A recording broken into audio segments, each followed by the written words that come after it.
एक युवती बगीचे में बहुत गुस्से में बैठी थी। पास ही एक बुजुर्ग बैठे थे।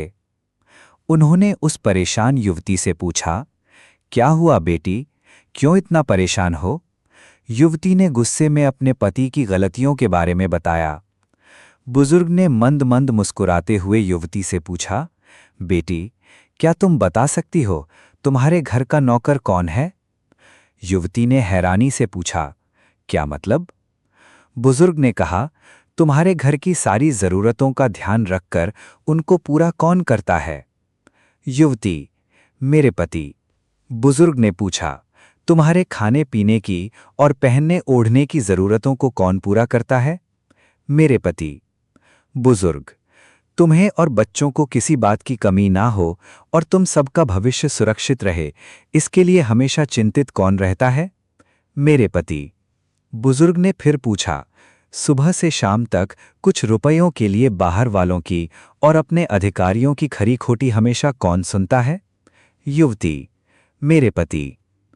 परेशानी और गम में कौन साथ देता है? युवती, मेरे पति।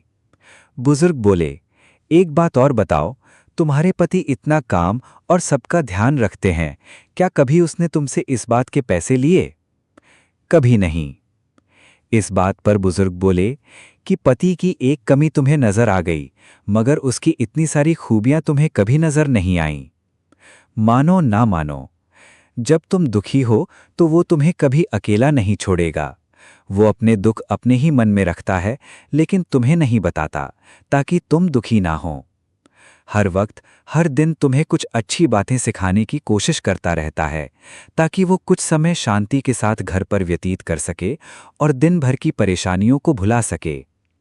हर छोटी छोटी बात पर तुमसे झगड़ा तो कर सकता है, तुम्हें दो बातें बोल भी लेगा, परंतु किसी और को तुम्हारे लिए कभी कुछ नहीं बोलने देगा। तुम्हें आर्थिक मजबूती देगा और तुम्हारा भविष्य भी सुरक्षित करेगा।